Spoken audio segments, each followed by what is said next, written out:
ఇప్పుడు మీరు ఏకంగా జడ్జిల మీదే ఈ యొక్క ఫోన్ ట్యాపింగ్ జరిగిందనేది కూడా మీరు ఆరోపిస్తున్నారు. మీ దగ్గర ఉన్నటువంటి ఆధారాలు ఏంటి, మీకు ఉన్నటువంటి సమాచారం ఏంటి?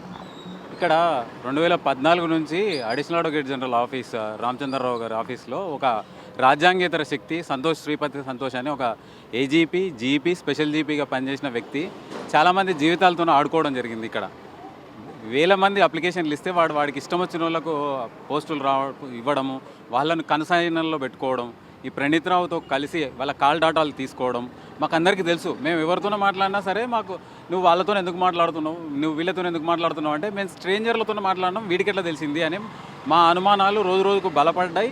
మేము మా పని మేము చేసుకుంటుంటే వాడికి సహకరించినందుకు డెఫినెట్గా మా మీద కోపంతోన బయటికి పోయే విధంగా మమ్మల్ని చేసిండు, మా అంతలకు మేము బయటికి పోయే విధంగా. ఇప్పుడు వాడి ఆస్తులు కోట్లకు పడగలెత్తినాయి. నేను గతంలో కూడా చెప్పిన దాదాపు 1.5 కోటి రూపాయలు నెల కిరాయిలు సంపాదించే స్థాయికి డిస్ట్రెస్డ్ అసెట్స్ను ఖచ్చితంగా ఇప్పుడు యాక్షన్ తీసుకోవాలి. ఏసీబీని డైరెక్షన్ చేయాలి. ఏసీబీ డైరెక్షన్ చేస్తే ఈ ఆస్తులు ఏ విధంగా వచ్చినాయో తెలుస్తుంది.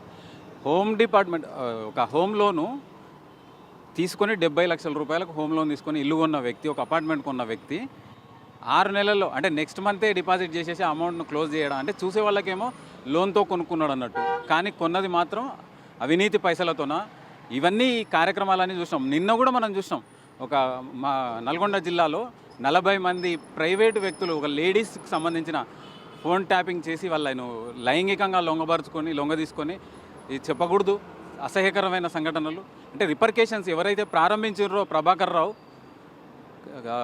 అప్పటి ముఖ్యమంత్రి చంద్రశేఖర్ రావు, కేసీఎస్ఆర్ అంటే K corruption, S stands for scandals, R stands for racket అనే విధంగా వ్యవహరించి డీజీపీని కూడా లూప్ లైన్లో పెట్టిన కేసీఆర్ స్పష్టంగా ప్రభాకర్ రావుకు పూర్తి శక్తులు ఇవ్వడం వల్ల వీళ్ళు పూర్తిగా దుర్వినియోగం చేయడం జరిగింది. వాళ్ళకి కావాల్సిన ఇన్ఫర్మేషన్ వాళ్ళకి ఇస్తూ వీళ్ళు తీర్చుకోవడం జరిగింది. అంటే వీళ్ళకి కావాల్సిన ప్రైవేటు వ్యక్తుల సంభాషణలను కూడా ట్యాప్ ఇంటర్సెప్ట్ చేసి రికార్డ్ చేసి ఇవ్వడం జరిగింది. అందులో హైకోర్టు జడ్జి గారులవి కూడా ఉండడం చాలా బాధాకరమైన విషయం. మీరు చాలా కీలకమైనటువంటి కామెంట్లు చేస్తున్నారు. ఎందుకంటే హైకోర్టుకి సంబంధించి న్యాయమూర్తుల పైన ఫోన్ ట్యాపింగ్ జరిగిందనేసి కూడా అలిగేషన్ చేస్తున్నారు. నిజంగానే ఎంతమంది మీద జరిగిందనేసి మీ యొక్క అనుమానం? నా ఉద్దేశం ప్రకారం అందరూ చేశారు సార్. డిస్క్రిమినేషన్ ఏం లేదు, పలానా అనేం లేదు. నాకున్న అనుమానం 2018 డిసెంబర్లో ఎలక్షన్లు అయిన వెంటనే నేను ఒక ఎలక్షన్ రిట్ పిటిషన్ దాఖలు చేయడం జరిగింది. ఈ వీవీప్యాట్లు ఇబ్రహీంపట్నం అభ్యర్థిగా ఓడిపోయిన మల్రెడ్డి రంగారెడ్డి తరఫున ఒక రిట్ పిటిషన్ దాఖలు చేయడం జరిగింది ఫస్ట్ కోర్టులో.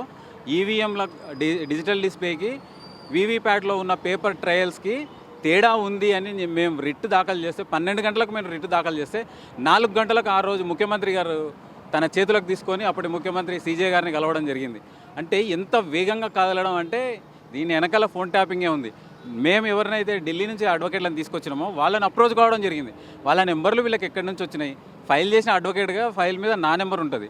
ఢిల్లీ నుంచి వచ్చిన అడ్వకేట్ల నెంబర్లకు ఉండే అవకాశమే లేదు. అంటే ఎప్పటి నుంచో జరుగుతుంది ఈ తతంగం.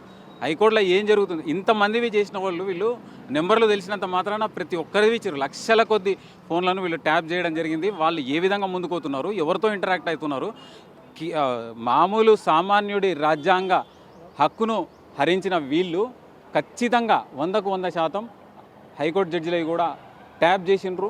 సర్వీస్ ప్రొవైడర్లను కూడా సమన్ చేయాలి. హైకోర్టుకు పూర్తి స్థాయిలో అధికారం ఉంది కాబట్టి సర్వీస్ ప్రొవైడర్లను ఇమ్మీడియట్గా 4th సమన్ చేయాలి.